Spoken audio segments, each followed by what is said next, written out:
है। तो जब गठबंधन में हमें उनकी वोट चाहिए तो प्रत्याशी ले लिया तो क्या गुनाह कर दिया। भारतीय जनता पार्टी और या अकेले अपने दम पे राष्ट्रीय लोकदल ये सीट निकाल पाती तो गठबंधन क्यों करते। बिल्कुल है, आपको 5 चुनाव राष्ट्रीय लोकदल से ही लड़ी है ये प्रत्याशी। जाति पर लाकर उन्हें एक जाट नेता बना देना ये मतलब अन्याय है इस परिवार के साथ। तो इसका मतलब वो ये मानते हैं कि 2013 के जो दंगे हुए थे वो समाजवादी पार्टी चूंकि शासन में थी उस टाइम तो उसने फैलाए थे। आदरणीय मलिक साहब ही गए नहीं उसके नामांकन में, क्यों नहीं गए उनसे पूछते आप। वो भी नहीं गए, हमारे विधायक जी भी नहीं गए, पंकज मलिक। 13 में वोटिंग है, वोट करके जाएगा हमारा वोटर। 13 में वोट करेगा, फिर गंगा स्नान के लिए जाएगा और 14 में गंगा स्नान करके वापस आएगा। नमस्कार, अभिवादन स्वीकार करें आदर्श तिवारी का। संतुलन न्यूज़ की टीम आप पहुंची है मीरापुर विधानसभा सीट पे। यहाँ पर गठबंधनों की अपनी आपसी साख बचाने का चुनाव बन चुका है। यहाँ पर एक तरफ जहाँ सपा और कांग्रेस का गठबंधन है, वहीं दूसरी तरफ भाजपा और रालोद का गठबंधन है। और दोनों गठबंधन अपनी अपनी साख बचाने, अपनी अपनी प्रतिष्ठा बचाने के लिए चुनाव लड़ रहे हैं। इसी बीच हमारे साथ विशेष बातचीत करने के लिए मौजूद हैं सुधीर भारतीय जी, जो कि राष्ट्रीय लोकदल के महासचिव हैं। बहुत बहुत स्वागत है सर आपका। धन्यवाद, स्वागत आपका। पहला प्रश्न हमारा ये है आपसे, चूँकि सूत्रों से खबर मिल रही थी कि 6 दावेदार जो है रालोद से वो अपनी अपनी दावेदारी पेश कर रहे हैं। इस बीच ऐसी क्या मजबूरी आ पड़ी कि भारतीय जनता पार्टी के नेता को राष्ट्रीय लोकदल के चिन्ह पर लड़ाया जा रहा है? देखिए, आपको सबसे पहले ये बात कि जो हमारे प्रत्याशी हैं श्रीमती मिथिलेश पाल जी, उनके बारे में उनकी पूरी बैकग्राउंड पता होना चाहिए। आपको ये पता होना चाहिए कि 2009 में वो सर्वप्रथम चौधरी अजीत सिंह जी श्रद्धेय, जो आज हमारे बीच में नहीं है, उन्होंने अति पिछड़े समाज की इस महिला को विधायक बनाने का काम चौधरी अजीत सिंह जी ने किया था। राष्ट्रीय लोकदल से वो 5 चुनाव लड़ी। भारतीय जनता पार्टी में जहाँ तक जाने की उनकी बात है, 2022 में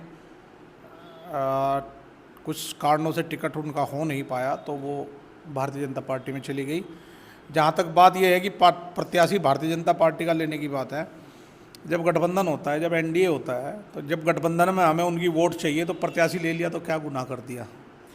आरएलडी जो यहाँ के जनाधार है वो आरएलडी के नेताओं के साथ जुड़ा हुआ है। इसके बावजूद भाजपा को प्रत्याशी को मतलब टिकट क्यों? नहीं, ऐसा नहीं है। भारतीय जनता नहीं, जनाधार भारतीय जनता पार्टी का भी है, ऐसी कोई बात नहीं है। जब 2 दल मिलते हैं तो दोनों दलों की जनाधार को ही मिलाने के लिए गठबंधन किया जाता है। अगर अकेले अपने दम पे भारतीय जनता पार्टी और या अकेले अपने दम पे राष्ट्रीय लोकदल ये सीट निकाल पाती तो गठबंधन क्यों करते। बिल्कुल सच्चाई से स्वीकार करना चाहिए, जो बात सच है वो सच है। समाजवादी पार्टी के साथ हमारा गठबंधन था। 2022 में हम 30,000 के बड़े मार्जिन से सीट जीते थे। 2024 में अभी हमारे भारतीय जनता पार्टी के साथ गठबंधन हुआ और हम जनता में गए। जनता से जब हमने सांसदी के चुनाव में आशीर्वाद मांगा तो जनता ने हमें मीरापुर विधानसभा, सांसद हमारा जीते हैं चंदन चौहान जी, मीरापुर विधानसभा ने हमें तब भी जिता कर भेजा। तो इस क्षेत्र में जो निर्णय आदरणीय जयंत चौधरी जी लेते हैं उस निर्णय के साथ क्षेत्र की जनता रहती है। पार्टी में अंतरकलह की भी खबरें आ रही हैं कि जो है जाट वोट अब वोट नहीं देंगे, क्योंकि जो प्रत्याशी है वो मतलब अब हमारे कम्युनिटी का नहीं है, और मतलब कम्युनिटी का तो छोड़िए, पार्टी का नहीं है हमारे। नहीं, पार्टी का क्यों नहीं है। मैंने बताया आपको, 5 चुनाव राष्ट्रीय लोकदल से ही लड़ी है ये प्रत्याशी। इसके अलावा किसी पार्टी से चुनाव, भारतीय जनता पार्टी से कौन सा चुनाव लड़ लिया उन्होंने। भाई कोई आदमी अगर भारतीय जनता पार्टी में साल 1.5 साल चला गया और फिर भारतीय जनता पार्टी हमारी सहयोगी है, भारतीय जनता पार्टी के हमें वोट चाहिए तो नलके पे अगर सिंबल पे हमें वोट चाहिए तो प्रत्याशी ले लिया, क्या गुनाह कर दिया। और प्रत्याशी की पूरी बैकग्राउंड तो राष्ट्रीय लोकदल की ही है। दूसरी बात, जहाँ तक बात आप जाट वोट की कर रहे हैं, जाट खाली आरएलडी का वोटर जाट ही नहीं है। अगर खाली आरएलडी का वोटर जाट ही होता तो मिथिलेश पाल जी पहले आरएलडी के सिंबल पे वहाँ से विधायक रही हैं और इसी गठबंधन में रही हैं, भाजपा रालोद के ही। ऐसी कोई बात नहीं है। जो किसान जातियाँ हैं, चाहे वो गुज्जर हो, जाट हो, त्यागी हो, ठाकुर हो, ब्राह्मण हो, जितने भी लोग वहाँ पे किसान जातियाँ हैं, सैनी हो, सभी तो साथ हैं। कोई भी आदमी ऐसा नहीं है किसान जात। जयंत चौधरी जी किसान जातियों का प्रतिनिधित्व करते हैं। जाट जाति, अकेले जाट जाति पर लाकर उन्हें एक जाट नेता बना देना ये मतलब अन्याय है इस परिवार के साथ। इस परिवार ने हमेशा किसान वर्गों का, भूमिहीनों का इनका ध्यान रखा है। इनका एक लंबा इतिहास है, 100 साल पुराना। इन्होंने किसानों के लिए काम किया, एक जाति के लिए तो काम नहीं किया कभी। बुढ़ाना में घटना हुई और अभी हरिंदर मलिक जी से बात हुई हमारी, अभी उनका साक्षात्कार करके मैं आया। उनका ये कहना था कि जब जब चुनाव आता है तो ऐसा धार्मिक उन्माद फैलाया जाता है एनडीए के द्वारा। तो अभी आप एनडीए में सहयोगी पार्टी हैं, तो इस पर आपकी क्या प्रतिक्रिया है? तो इसका मतलब वो ये मानते हैं कि 2013 के जो दंगे हुए थे वो समाजवादी पार्टी चूंकि शासन में थी उस टाइम, तो उसने फैलाए थे। ये उनकी स्वीकार करने की ये स्वीकारोक्ति है क्या ये उनकी? आदरणीय नरेंद्र मलिक जी अगर ये कह रहे हैं, माननीय सांसद जी, कि फिलहाल शासन ही ये करवा रहा है, तो ये तो चलो बहुत छोटे स्तर पे हुआ और इसके कारणों में मैं नहीं जाऊंगा। छोटी एक अफवाह ने थोड़ा रूप बड़ा धारण कर लिया, उसमें कानून अपना कार्रवाई कर रहा है। जिस व्यक्ति ने पैगंबर के खिलाफ अमर्यादित टिप्पणी करी थी वो भी जेल गया और जिन्होंने पथराव किया था वो भी जेल गया। इसमें कोई पक्षपात वाली तो कोई बात हुई नहीं कि भाई इसमें कोई पक्षपात हुआ है। लेकिन 2013 में जो समाजवादी की सरकार में हुआ, वो क्या वो इसे मुजफ्फरनगर भूल गया है क्या? इसको मुजफ्फरनगर नहीं भूला है। हालांकि हमने 2013 के बाद भी मरहम लगाने का काम किया। हमने दोनों धर्मों को जोड़ने का, और चौधरी अजीत सिंह जी उसे जोड़ने के ही लिए सद्भावना बनाते बनाते इस दुनिया से चले गए। 2019 का चुनाव भी उन्होंने इसी ध्येय से लड़ा था कि भाई ये दोनों एक प्लेटफॉर्म पर आ जाए। इनके बीच में जो 2013 में हुआ उस दूरियों को, उन खाइयों को पाटने का काम किया। तो हम तो इन छोटी मोटी बातों पर ध्यान नहीं करते। हम तो सर्व जाति सर्वभाव सर्वधर्म सब भावों पर यकीन करते हैं। हम इन बातों में ज़्यादा पढ़ते नहीं हैं, ना हम जाति देखते ना हम धर्म देखते। हम तो एक बात देखते हैं कि जो वंचित है, जो पीड़ित है, उसके साथ हैं, चाहे वो किसी भी जाति का हो। सपा का कहना है कि सुब्बुल राणा इतनी बड़ी प्रतिद्वंदी हो गई है भाजपा और रालोद के सामने कि यहाँ पे जो है बड़े बड़े नेताओं को उतारा जा रहा है इस मामूली से उपचुनाव में।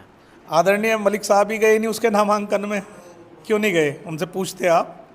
वो भी नहीं गए, हमारे विधायक जी भी नहीं गए। पंकज मलिक जी एक ही विधायक है पूरे जिले में, नहीं गए ना। तो हमारे यहाँ अंतर कलह कहाँ है? हमारे यहाँ तो भाजपा लोकदल सभी तो गए। हमारे विधानमंडल दल के नेता राजपाल बालियान जी गए, हमारे कैबिनेट मंत्री अनिल कुमार जी गए, जिला अध्यक्ष, हमारे सारे दावेदार यहाँ थे। जितने लोगों ने टिकट मांगा, टिकट मांगना तो ज़्यादा से ज़्यादा टिकट मांगना तो इस बात का द्योतक है कि वो सीट हमारी जीत रही है, इसीलिए लोग ज़्यादा प्रत्याशी ज़्यादा हैं, इसीलिए ज़्यादा लोग टिकट मांग रहे हैं। टिकट वहीं तो ज़्यादा मांगे जाते हैं जहाँ जीत की संभावना। हार में कौन टिकट मांगता है? उनके यहाँ तो कोई टिकट मांगने वाला नहीं था। दो लोग थे, एक ये कादिर राणा जी और एक क्या कहते हैं इलम सिंह जी। इलम सिंह जी पार्टी के पुराने मूल कार्यकर्ता है, उन्होंने उनके साथ क्यों किया? ये तो बसपा से आए अभी कादिर राणा जी, तो इन्हें क्यों दे दिया? ये तो अभी बसपा से आए, बसपा सांसद रहे, जिला पंचायत चेयरमैन इनका परिवार रहा, विधायक रहे। ये बसपा से क्या नहीं रहे? बसपा ने क्या नहीं दिया इनको? ये अब सपा में आके टिकट ले लिया। और टिकट की बात सुनिए, राजनीति उस परिवार में कादिर राणा जी करते हैं। हालांकि लोकतंत्र में हर एक को अधिकार है चुनाव लड़ने का। तो कहीं ना कहीं अखिलेश यादव जी को लगा होगा कि भाई मतलब जो है कादिर राणा जी चुनाव नहीं जीत पाएगा ये परिवार, तो महिला को टिकट दिया। मैं उनका सम्मान करता हूँ और मैं उन्हें शुभकामनाएं भी देता हूँ। वो राजनीति में आई हैं, हमारी भी महिला है, वो टेस्टेड है, उसने पहले से विधायकी, उसने विधानसभा में प्रतिनिधित्व किया है पार्टी का, विधानसभा की मेंबर रही है, जिला पंचायत रही हैं 2-2 बार। तो अब जनता तय करेगी। चूँकि मतदान उसी दिन है, उस दरमियान है जिस दरमियान जो है गंगा स्नान होना है, और आपके जो मूल वोटर हैं वो हिंदू वोटर हैं, तो हिंदू वोटर लगभग चले जाएंगे गंगा स्नान करने। तो इसमें आपका वोट खिसकने का डर? नहीं, मूल वोटर हिंदू वोटर है, ये इस तरह की बातें राष्ट्रीय लोकदल कैंडिडेट नहीं है। हमें एमपी के चुनाव में भी हमें मुस्लिम समाज के लोगों का वोट मिला है और हर जाति का वोट मिलता है राष्ट्रीय लोकदल को। ये तो एक परसेप्शन मीडिया समूहों का बना हुआ है। दिल्ली में बैठ के लोग सोचते हैं सिर्फ जाट वोट देते हैं। ऐसे एक जाति से कोई पार्टी चलती है क्या? एक जाति से कोई पार्टी नहीं चलती। 3-4 मुस्लिम प्रत्याशी जो है उतारे गए हैं आपके विपक्ष में, ऐसे में कहाँ मुस्लिम वोटर्स आपको वोट दे पाएंगे? उन 4 के बाद भी 5वां हमारे साथ है। जिनकी लड़ाई हम लड़ते हैं उन्हें पता है कि लड़ाई हम ही लड़ेंगे। वो 4 तो वोट लेके ढूंढे भी नहीं मिलेंगे, उन्हें मिलते नहीं। पिछले 10 साल में नहीं मिले हुए लोग उनको ढूंढे। अपने व्यापार कर रहे थे वो तो अपने व्यापार में मस्त थे। बताओ किस दिन उन्होंने कौन सी समस्या के लिए आंदोलन किया कादिर राणा परिवार ने? बताइए, आप बता दो। एक कोई इतिहास नहीं है मुजफ्फरनगर का आज तक राणा परिवार ने किसी मुस्लिम परिवार के लिए, कोई किसी बेगुनाह के लिए कोई आवाज़ उठाई हो? कुछ नहीं है। सब बातें वो जानते हैं। जो गांव में बैठा वोटर है, जिसका गन्ना मील पे जाना है, उसे पता है कि हमारी इस गन्ने की लड़ाई तो जैन चौधरी लड़ेंगे। इसकी ना तो अखिलेश यादव जी लड़ेंगे, बयान देने से तो कुछ नहीं होता। गन्ने की बात की है आप, रालोद को जो है किसान हितैषी पार्टी मानी जाती है। ऐसे में जो गन्ना भुगतान का मामला है, तो क्या इस बार भी जो उसका मूल्य है वो 350 ही रहेगा? नहीं, बढ़ेगा। हमारे नेता पब्लिक मीटिंग्स में, जनसभाओं में घोषणा कर चुके हैं कि अब की बार ऐसी उम्मीद है कि 400 पार गन्ना जाएगा। और एक मिल है वहाँ पे सरकारी, जो हमारे सांसद है चंदन चौहान जी, उनके बाबा जी उस टाइम वहाँ पे विधायक हुआ करते थे, उप मुख्यमंत्री बने थे, उन्होंने उसकी नींव रखवाई थी।